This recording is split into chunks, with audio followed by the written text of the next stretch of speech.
みんなお久初めての場所。先週の動画でさ、絵の作業が考える系の段階に入っちゃったから動画映えしないわみたいな話したと思うんだけどさ、ようやくちょっと進んできたから、これはみんなに見せられるぐらいまでにはなったなと思って動画回したわ。よかった。もうやばい、このまま絵が進まなかったらもうみんなに会えないと思ってたよかった。先にちょっと本棚の整理するからちょっと付き合って。みんなもう大掃除始めてる？私はそんな大掃除という大掃除はそんなにしない予定なんだけど、ある程度常に物を減らしたいという気持ちがあるから定期的に物を見直している。で、本の整理ってさ、めちゃくちゃ苦手なんだよね。なんでかっていうと、読んじゃうから。読んで全く進まなくなっちゃうから。あれ、左利きの人絶対この本読んだ方がいいよ。すごい左利き。私も生まれつき左利きなんだけど、この本を読んで今まで言語化できなかった悩みが実は左利きだったからだっていうのが分かってめっちゃびっくりした。左利きの人ってさ、常に左手を動かしてるから基本的な脳の働きというか活発なのが右脳なのよ。視覚の情報は強いけど聴覚とかそういう情報は疎いって書いてあって、まさに私さ、耳からの情報が本当に苦手で、ラジオとかも聞けないのよ。電話も本当に聞けないし、聞けないっていうか耳からこういった情報を理解するのに時間がかかる。正直自分がアホだからだと思ってたんだけど、左利きだからっていう理由もあったんだなと思って目から鱗でした。いやマジでこれ、家族に左利きがいる人は絶対読んだ方がいい。タイトルがすごいとか言ってるからあれなんだけど、そんな左利き上げ本じゃないです。本屋さんでこの本をさ熱心に立ち読みしてる方がいて、絶対左利きじゃんとか思って嬉しくなった。私少女漫画でね、この漫画もめっちゃ大好きなの。友達の話っていう、原作と作画分かれてるタイプで、このね山川愛理さんの絵もめっちゃおしゃれなんだよね。大好き。もう大大大好きな紳士同盟クロス。もう私のもう性癖、最終兵器彼女。マジで最終兵器彼女、本当に初めて読んだ時泣いた。最終兵器彼女にぴったりな歌があってさ、それを聴きながら最終兵器彼女読むの好きなんだけど、ラッドウィンプスのブレスっていう歌、ブレス聴きながら最終話読むとマジで泣ける。朝木夢飯謎の全巻。私高校の時さ、めっちゃ古文ハマって古典の授業めっちゃ楽しかったな。なんだかんだ読んでない本もいっぱいあるからな。なんかさ、よくさ、結婚して本棚をその相手と一緒にしたら趣味が同じで全く同じ本が2冊になっちゃったみたいな、ツイッターで見たけどさ、めっちゃロマンチックじゃない？私全然そんなことなかった。しかも私がオタク時代に大量に買ったアイドルの写真集がさ、アズーにも配ってて、そのオタクっていろんな人に配るじゃん。だからその結婚して本棚一緒になったらさ、アズーにあげた写真集がまた帰ってきちゃって、せっかく配り終えたのにとか思った。やばい。嘘つきみーくんと壊れたまーちゃん。入間ひとま先生大好きだったんだけど、私中二すぎる。このさ、東京0円ハウス0円生活って本ね、1円もかけずに東京で住むっていうね、お話なんだけど、お話っていうかノンフィクションなんだけど、なんかね、これね、私が大学休学する時に教授からいただいたんだけど、これ読みなって渡されたんだけどさ、絶対教授さ、私が大学休んで家なき子になるって思ってんじゃんと思って、ちょっと面白かった。なんとか行きました、あれから。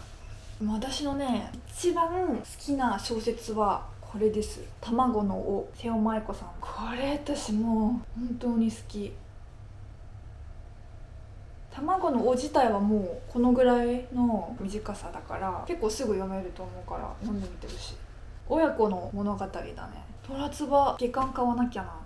これさ、ちょっとネズミ苦手な人今から飛ばしてね。今年ね買ったこの写真集、東京の街にいるようなネズミの写真集なんだけどさ、写真家ってすごいなって本当に思って、こんな瞬間撮れるのってびっくりするから、ちょっとね読んでみてほしい。でも逆にネズミが好きな方はちょっと注意かも。最後現実って感じのシーンがあるから、ネズミが好きでも嫌いでもない方におすすめです。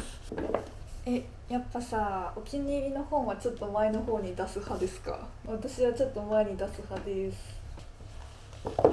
子供の頃好きだった本をさ、また大人になって読み返すと結構印象違ったりして面白いよね。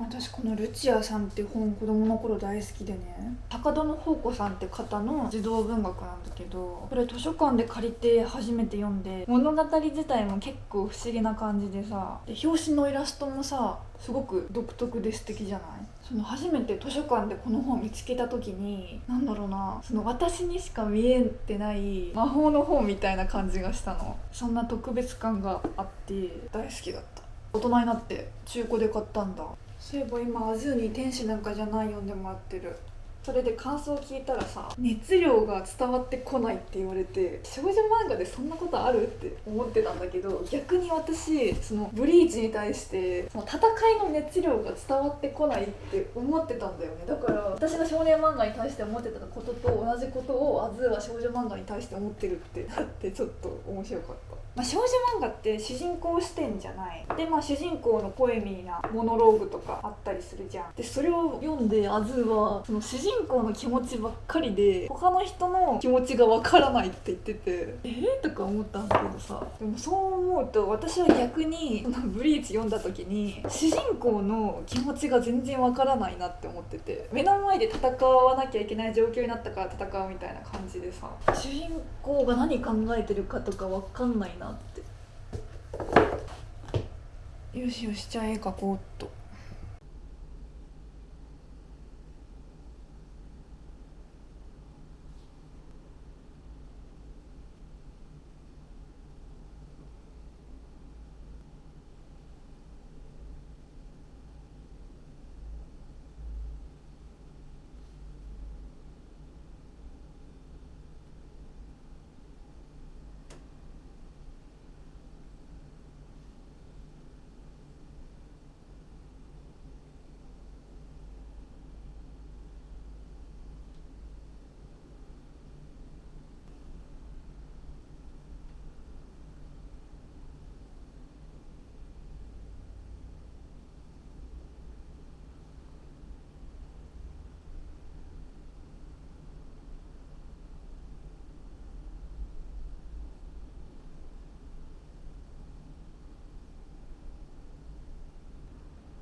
ついにエアコンつけた。うるさいかな。昨日エアコン掃除したんだけど、なんだかんだでさ3台掃除して2時間かかっちゃって大変だった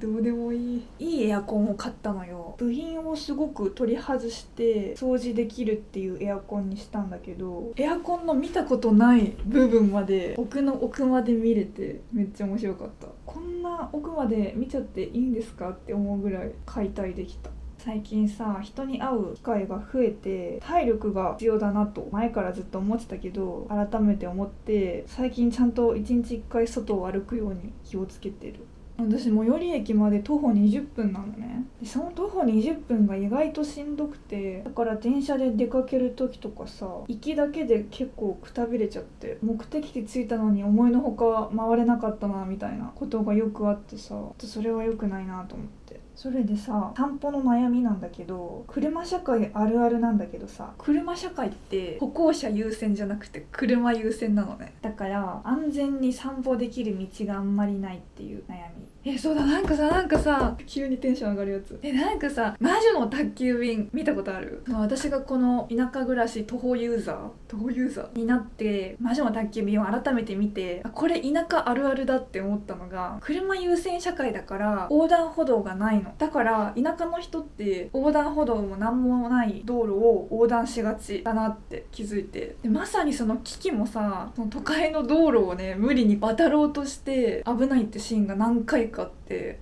これ絶対田舎者っていう田舎出身ってことを表現したいシーンだなって思って、自分の体験とも重なって面白ってなった。そんで車社会すぎて、車運転してる人たちもまさか歩行者がいるわけないみたいな感覚があるのか、何回か惹かれかけたことがあってさ、結構それが怖いんだよね。もうちょっとそこら辺をなんとかしてほしいな。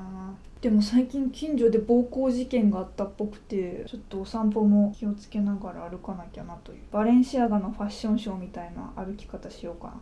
前々回ぐらいの動画でさ、感動したい欲すごいって言ったじゃん。フルーツジッパーってアイドルいるじゃん。フルーツジッパーのライブ映像を見て、そのメンバーが泣いてるシーン見て私も泣いた。あれは感動じゃないか、完璧主義でって曲なんだけどその歌もすごい良くて、歓喜はまたメンバーがこう泣いちゃってさ、しかも最年長の子が泣いたから、もうやばいじゃんそれ。もうまあ幸せになってほしいですけど、その影響で最近フルーツジッパーめっちゃ聴いてる。もはやさ、自分より年下の若い子が一生懸命何かやってるとか、一生懸命生きてる姿を見るだけでもうなんか感動できる。このね大変な世の中に生まれてきてくれてありがとうという、そんな気持ちになっちゃうな。よ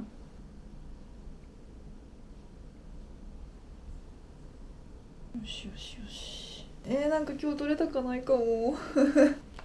私話すことこうやってメモしてんの豆でしょ。はず。ちいかわのうさぎのモノマネできるようになったかもしれん。いくよ。はははは。どうトピックテーマ1個消すわ。めっちゃ計画型って感じするね。じゃあちょっとそろそろご飯作んなきゃいけないから終わりにしようかな。ちょっと薄っぺらい動画になっちゃったけどごめんね。ここまで見てくれた人は明日いいことがあるでしょう。実は来年2つ展示決まってて、今その作品を鋭意制作中という感じなので、これからどんどん作品描いていくから。でもそれでさ、もしもさ展示に YouTube 見てます的な人が来たらめっちゃロマンチックかもしれん。ドキドキとワクワクですね。発表できる状態になったらまた改めてお伝えしようと思うので頑張ります。じゃあみんなも太陽が出てる時は積極的に日の光を浴びてビタミン D を摂取してくださいじゃあありがとう。